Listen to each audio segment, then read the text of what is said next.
여러분들 현모양처 요조숙녀라는 단어 예전에는 많이 들어보셨죠? 2000년대에 들어서면서 점점 쓰이지 않는 용어들이지만 여전히 이상적인 여성, 아내상을 이야기하면서 간간히 쓰곤 합니다. 비슷한 느낌의 단어가 일본에도 있습니다. 바로 야마토 나데시코. 현모양처가 어머니 역할에도 치중해 있다면 야마토 나데시코는 여성으로서, 아내로서 남자를 위해 순종하고 내조하는 전통적 역할에 더 충실하는 느낌입니다. 그리고 낮에는 숙녀, 밤에는 요부라는 의미가 포함되어 있죠. 그래서 한국말로 현모양처보다는 요조숙녀에 좀 더 가까운 의미라고 할 수 있습니다. 서구권의 백인들이 일본 여자에 대해 갖는 환상 역시 이와 비슷하죠. 망상에 빠진 일부 한국 남자도 그렇고요. 이 때문에 연예계는 물론이고 일본의 어떤 업계에서도 야마토 나데시코 스타일의 여성이 등장하면 일본 남성들의 폭발적인 지지를 받을 수가 있습니다. 또 방송과 언론에서도 붐을 만들죠. 오늘은 일본의 야마토 나데시코 이미지로 문제가 더욱 커진 조작 사건에 대한 이야기를 다뤄보려고 합니다. 먼저 오늘 이야기의 주인공인 일명 미인, 과학자, 연구실의 야마토 나데시코 오보카타 하루코의 스토리를 들어보시죠.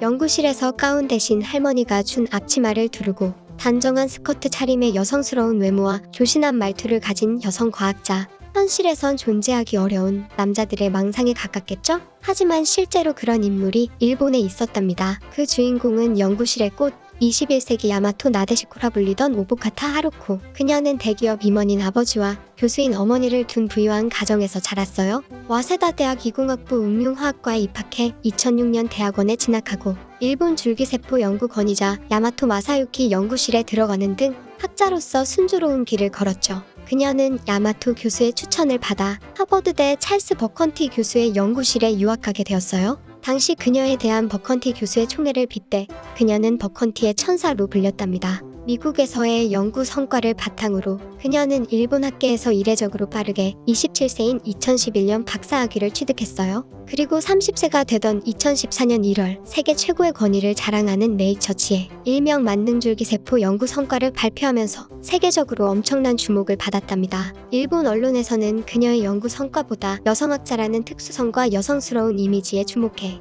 그녀를 연구실의 야마토 나데시코라 부르고 연일 취재를 벌인 덕분에 일약 국민 스타가 되었어요. 할머니에게 물려받은 일본식 앞치마 카포기를 항상 연구실에서 실험용 가운 대신 착용하는 모습, 연구실 내부를 핑크색의 아기자기한 캐릭터로 장식한 모습은 일본 남성들의 로망을 자극했죠. 머리가 희끗한 남자들이 대부분인 일본 최고 과학기관 이화학연구소에 한 송이 꽃과 같다며 연일 칭찬이 쏟아졌답니다. 맨발로 슬리퍼를 신고 있는 다른 동료 연구자들과 달리 항상 정장 스커트와 스타킹, 구두를 착용한 단정한 모습은 언론이 원하는 완벽한 일본 여성의 모습이었죠. 이상적인 일본 여성 과학자가 전 세계를 뒤흔들 놀라운 연구 성과를 이뤄냈다는 사실에 일본 전체가 자랑스럽고 뿌듯하게 생각했고요. 일본의 남성들은 그녀를 미녀 과학자, 연구실의 꽃이라 부르며 찬사를 아끼지 않았고 온라인에선 팬클럽이 생겨났어요. 오타쿠들은 그녀의 앞치마 두른 모습을 캐릭터 만화로 그려 헌정하는 등 일본인들의 사랑을 한몸에 받는 귀하신 몸이 되었죠. 너무 획기적인 연구였기 때문에 그녀는 단번에 노벨상 후보로 거론되었답니다. 일본의 언론과 네티즌들은 2005년 황우성 논문 조작 사건을 꺼내 거론하며 가짜 줄기세포를 만드는 한국을 만능세포로 치료해줘야겠다며 조롱했습니다. 일본 정부와 학계는 말할 것도 없이 축제 분위기였답니다. 일본의 자랑거리인 이화학연구소에서 이미 노벨상을 3명이나 배출했고 또 1명의 노벨상을 기대할 수 있으니 일본 과학기술은 세계 최고라고 정부기관에서 홍보하는 것도 무리가 아니었죠. 그러나 그녀의 영광은 고작 한 달도 가지 못했어요. 발표 후 일주일이 지난 후부터 결과가 터무니없어 검증이 필요하다는 의견이 각국의 연구팀에서 쏟아지기 시작했고요. 며칠 후엔 실험 결과에 조작이 있었다는 폭로가 나왔습니다. 연이은 폭로와 조사가 이어진 끝에 그녀가 제출한 논문은 이미지를 스캔해서 조작했다는 증거가 발견되었죠. 사실 일반인들 눈에도 의심 가는 내용이었어요. 평범한 세포를 약산성 용액에 잠깐 담그기만 한 것으로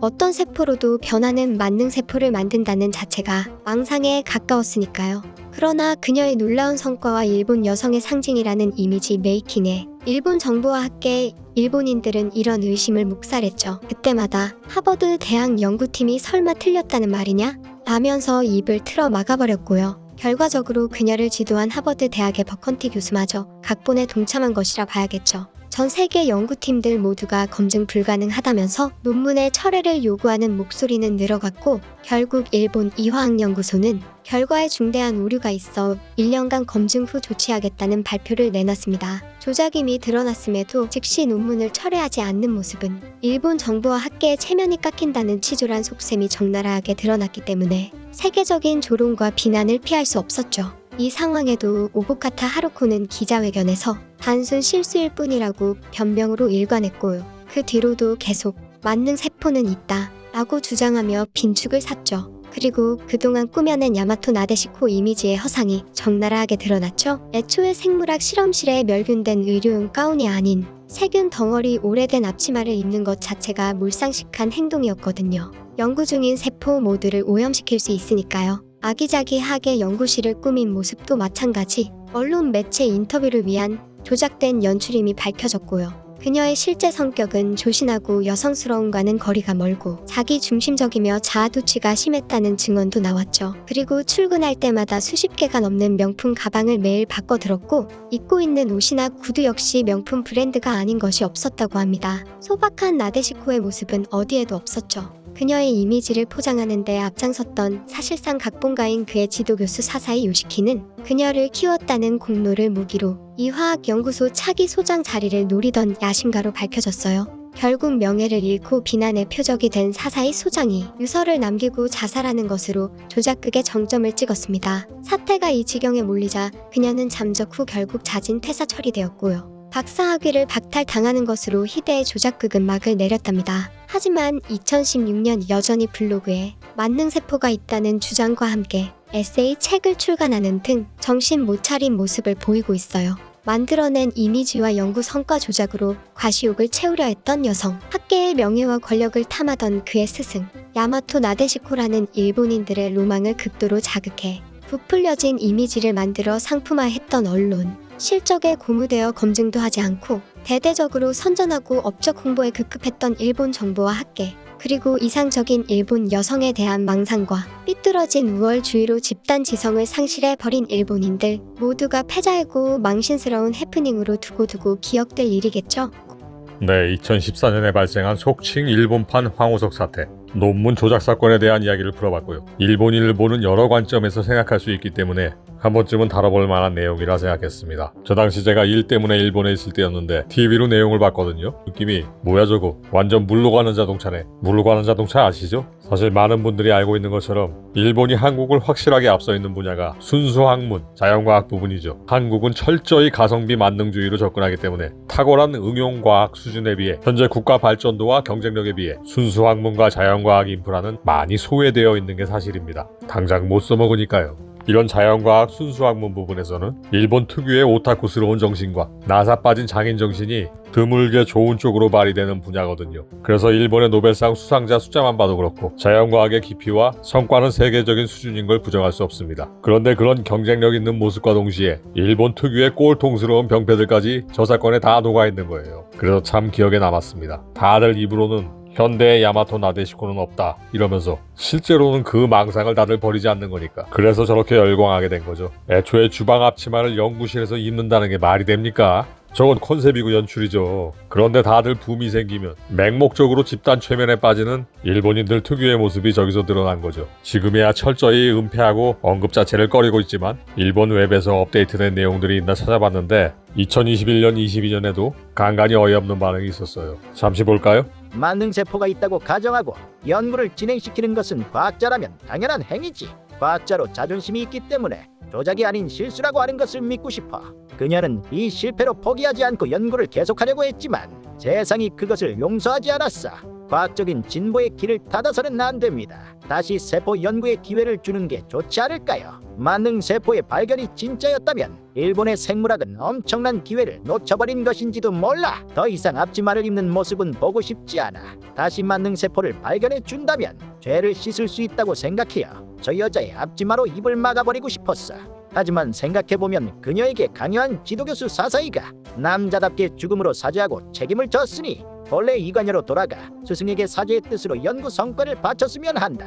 깝깝하죠? 물론 대부분의 일본인들은 자기들도 흑역사로 생각하고 언급하는 것 자체를 꺼리고 있지만 여전히 무사도, 남존여비 이게 머릿속에 박혀있어서 저런 생각하는 애들이 종종 보인다는 거죠. 그와 함께 일본의 오랜 병폐인 관료주의, 서열주의 그리고 마치 한국의 80년대 모습을 보는 것 같은 철저한 남존여비와 가부장적인 모습. 2014년에 NHK 방송에서 뭐라고 표현했냐면요, 이과녀 공영방송에서 대놓고 저래요. 오보카타 박사 이런 게 아니에요. 그냥 일본 여성이라는 거에만 집착한 거죠. 정리하자면 일본의 각계각층이 한마음으로 모여서 연출한 종합예술이자 해프닝이었다고 생각합니다. 네, 오늘은 두고두고 황우석 사태를 조롱해왔던 일본인들이 9년이나 지나서 한 차원 더 업그레이드된 코미디를 찍었던 일을 꺼내봤고요. 이미 한참 지난 사건에 대한 비판의 의미보다는 여전히 지금도 일본인들의 잠재의식 속에는 야마토 나데시코에 대한 동경과 환상이 남아있기 때문에 언제든 유사한 현상을 보일 수 있다고 생각합니다. 문제는 우리나라에도 이런 일본 여성에 대한 왜곡된 환상, 한국 여성들 비하하면서 일본 여자는 야마토 나데시코잖아, 여전히 이런 들떨어진 소리 하는 사람들이 있다는 거. 사실은 그 소리 때문에 어이없어서 만든 영상이에요. 그래서 좀 뜬금없지만 일본에서 이미 멸종된 야마토 나데시코에 대한 망상을 한국에서 가지고 있을 시간에 본인 스스로 좀 돌아봐라 하는 말로 마무리하겠습니다.